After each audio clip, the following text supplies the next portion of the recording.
वो कहते हैं ना कि ताकत हथियार में नहीं दिमाग में होती है, और आज पश्चिमी मीडिया में घबराहट दिख रही है, साफ दिख रही, और उसकी वजह कोई मिसाइल नहीं, इंडियन एवियोनिक्स और गैलियम नाइट्रेट टेक्नोलॉजी है। जी हाँ, इन दिनों पश्चिमी मिलिट्री मीडिया में एक सवाल घूम रहा है, अगर SU-57 को इंडियन एवियोनिक्स के साथ डीप कस्टमाइज कर दिया गया तो क्या वो F-35 को भी आउट परफॉर्म कर देगा। दरअसल मिलिट्री वॉच मैगजीन हो या फिर मिलिट्री अफेयर जैसे प्लेटफॉर्म, सब जगह इसी की चर्चा है। कुछ जगहों पर तो पायलट्स तक वार्निंग दे रहे हैं कि अगर ये कॉम्बिनेशन बना तो F-35 का गेम ओवर हो सकता है। ये चर्चा हवा में नहीं है, रशिया इंडिया टॉक्स अभी भी चल रही है SU-57 पर, और भारत तक पर हमने एक वीडियो दिखाई थी जिसमें SU-57 को लेकर काफी चर्चा थी, और SU-57 के CEO की तरफ से ये कहा गया था कि भारत इसे लेना चाहता है। अब रूस engine, sensor, avionics, mission computer, AI system, stealth material सब कुछ ऑफर कर रहा है।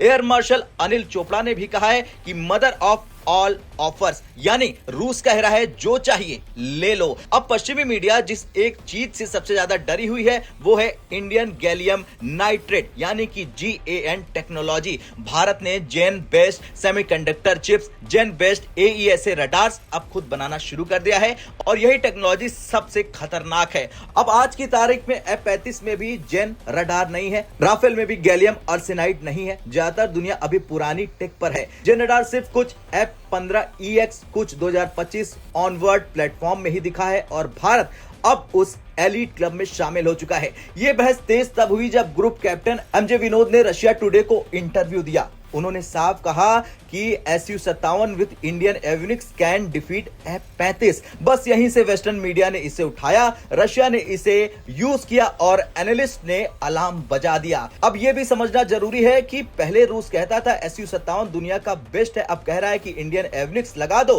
तो बेस्ट बन जाएगा। यानी रूस जानता है कि ब्रेन इंडियन है। अब गैलियम नाइट्रेट आखिर है क्या, इसे आसान भाषा में समझते हैं। दरअसल ये कम पावर डेंसिटी, ज्यादा हीट और कम एफिशिएंसी के साथ लैस है। यही वजह है कि जेन डिफेंस इलेक्ट्रॉनिक्स में ये गेम चेंजर है। अब फ्रांस ने क्यों मना किया ये भी जान लीजिए, और कब मना किया। साल 2016 में राफेल डील के समय भारत ने फ्रांस से जेन टेक मांगी। फ्रांस ने कहा कि स्ट्रेटेजिक टेक्नोलॉजी है, नहीं दे सकते हैं। तब DRDO को बोला गया खुद बनाओ, और फिर DRDO ने कमाल कर दिया। साल 2023 तक जेन MMIC बना डाली। ये प्रोटोटाइप नहीं है, ये वर्किंग और डिप्लॉयबल चिप्स है, और यहीं से भारत सेलेक्टिव एलीट नेशंस में पहुंच गया। अब वेस्टर्न मीडिया क्या कह रही है? वेस्टर्न मीडिया कह रही है, ओपनली कह रही है कि GaN based Indian avionics can revolutionise SU-57, और यहीं F-35 के डोमिनेंस को चैलेंज कर देता है। खैर, कुल मिलाकर ये सिर्फ SU-57 वर्सेस F-35 की कहानी नहीं है, ये कहानी है इंडियन ब्रेन्स की, इंडियन चिप्स की, इंडियन इलेक्ट्रॉनिक्स की, जो एयर वॉरफेयर का फ्यूचर